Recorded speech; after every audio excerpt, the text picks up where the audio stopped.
Um, I got a lot of shit going on, but we'll start. We'll start somewhere.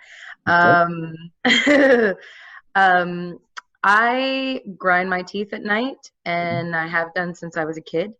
And in the last few years, it's creeping into my daytime activities. And I wear a night guard at night now, but I find myself clenching during the day, Mhm. and I'm super frustrated about it because I can feel myself doing it. I can feel myself there, and I drop it, and I try to relax, but I just keep catching myself doing it, and it's super frustrating because I'm catching myself doing it, and yet I continue. Um, I have a feeling that this is something probably quite deep rooted, Mhm. because I think well, I know that my mother does it as well. So, yeah, let's start there. So, truth, do you do it because your mom does it? Oh, um, I've never thought of that. Uh, I mean, the child in me wants to say no. Uh, It's not actually coming up as true when you say no. yeah. Okay. All right. So then why would I be doing that? Because growing up, we're in the energy of our parents. We pick up the habits of our parents. We pick up the beliefs of our parents. Okay. And we just keep those as we move into adulthood. So, are you willing to step out of your mom's story about teeth grinding? Fuck yeah. Yeah.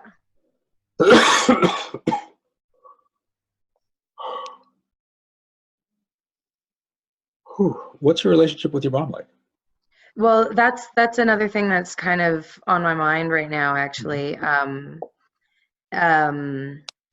I have a really weird story about my father kind of disappearing for a while I was young, and then popping back into my life, and then passing away a year later when I was 12. And my mother, um, this might be like a trigger warning for some people about suicide. But my mother told me that he had died of a heart attack in his sleep, and I found out 20 years later when I was 32 that he had taken his own life. Okay. And as much as I understand why you wouldn't tell a 12-year-old who had just found her father again that he had taken his own life, and I can appreciate a lot of the decisions she made. Right now, I'm having a hard time for a few different reasons. My relationship with my stepfather has always been a little bit strained, and especially now, he does like this power trip play between my mother and I. I know her relationship with him is codependent, and that's kind of how I've learned to relate to people. So I've had codependent relationships with men, as long as I've been, dating. And I just got out of a relationship recently, so I kind of spent a few years single doing a lot of this self work, and then got myself into another relationship with an addict who I didn't know was an addict.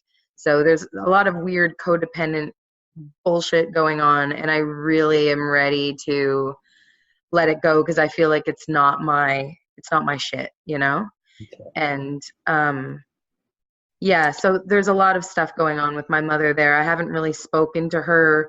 She doesn't communicate very well. She kind of bottles things up, and she's super loving. There's a lot of things about her that I love, and she's caring and generous, but she doesn't like awkward conversations, and it makes it difficult. Um, yeah, so that's kind of where I'm at with her. So, are all relationships codependent? They have been, Okay. and I don't So, want them to be anymore.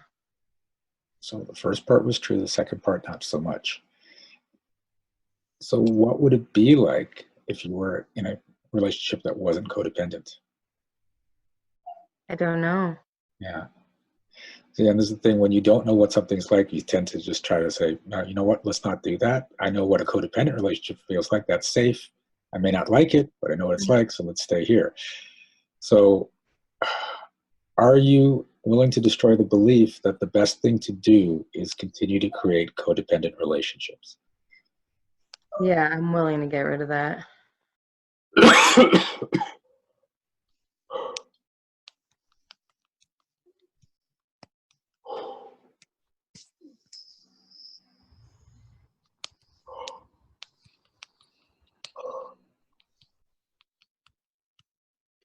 Are you willing to destroy the belief that dependence and codependence is how you show love?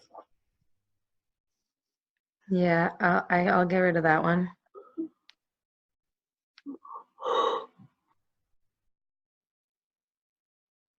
Ooh, Hmm. that was an interesting one. You started to move and you backed off on that one. Yeah, I feel anxious. I feel really emotional. Yeah, because we're trying to get you to look at love and relationships in a completely different way than you've grown up with. So that's going to feel weird for you. But imagine being with someone that doesn't need you at all, but he loves you so much he just wants to be around you and spend time with you. Right? And imagine the same thing for you, is there's this guy and you've got your life together, you got everything cool, you don't actually need him. But when he's with you, oh man, this is so much better. How does that feel? Dreamy. Okay. So are you willing to destroy the belief that you can't possibly create something like Yeah. that?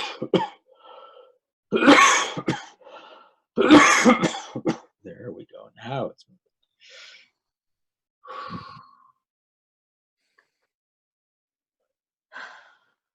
Okay. So now what's coming up is, are you allowed to create something like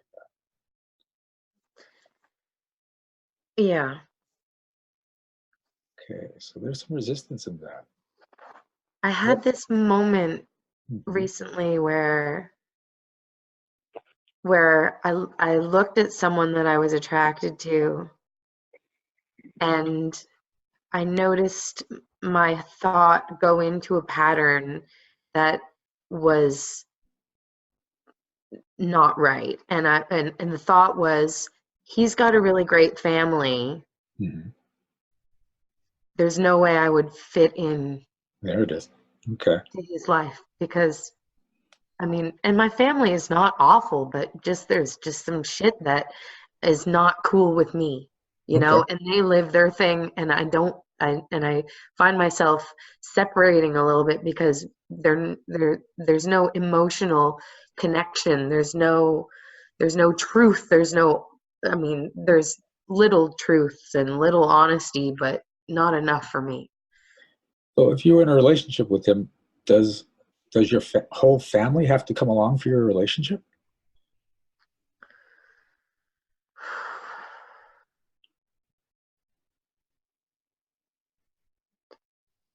Yeah, I mean, I guess because I have a big family, my mother and my stepfather are both on sides of 10. So Okay. I have, and yet I'm an only child. So I Okay. have this weird thing of being part of a big family, but feeling really alone. Okay. So does my family have to be part of my relationship? With him, yes. I would, I think because I want children, I want there to be a cohesiveness in all of that. But if you have children with him, does that still have to include all of your family? Um,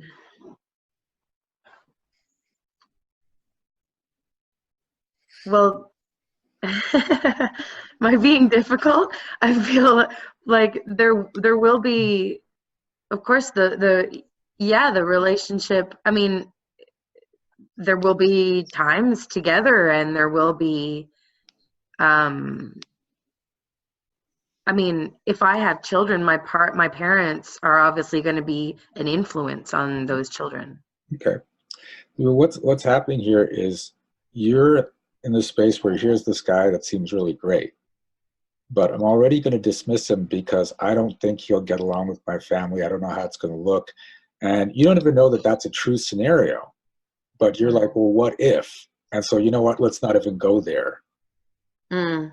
So what if you could have that relationship and he sees your family and goes, you know, your family's really weird, but it's fucking cool. I like it. Right? So there's that could happen. Mm. So okay, so there's the one thing. Are you willing to destroy the belief that the type of man you want for a relationship would never accept your family? Mm. Yeah, I'll let go of that.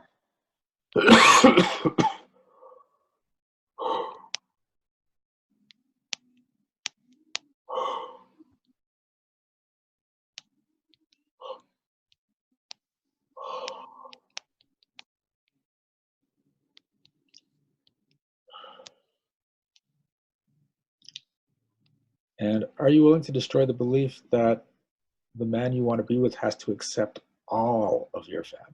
Like, what if he's like good with your parents but not good with like your uncle? Like, Mm. would that be okay?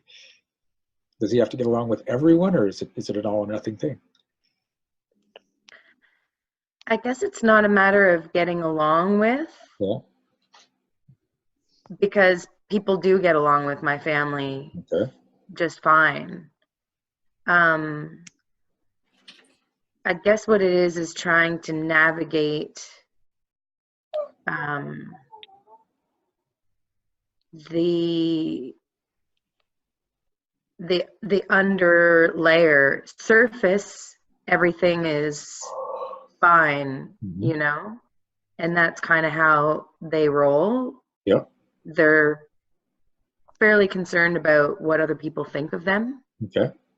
and in the community and that sort of thing. And I guess while I'm saying this out loud, I've realized that I'm worried about what somebody will think of me based on my family once they Yeah. find out that it's not that underneath.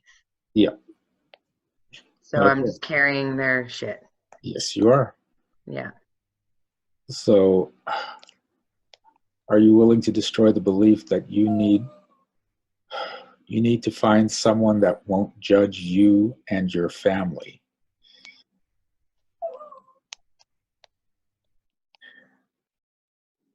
Yeah.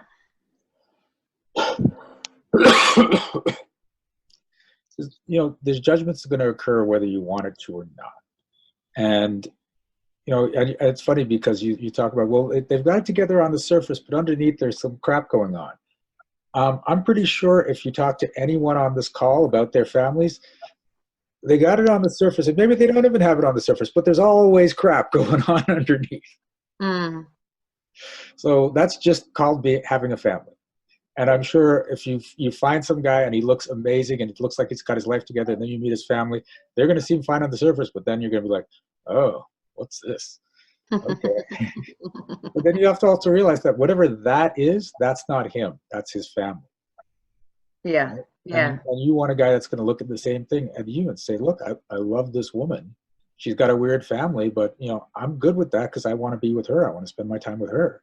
And if I got to go to some weird family get-togethers in order to be with her, I'm going to do that. So, Yeah. okay. So, are you Mm. willing to destroy the? Oh, okay. I sort of phrase it again, but I got to do it from this angle. Are you willing to destroy the belief that no man will truly accept you because of your family? Yeah.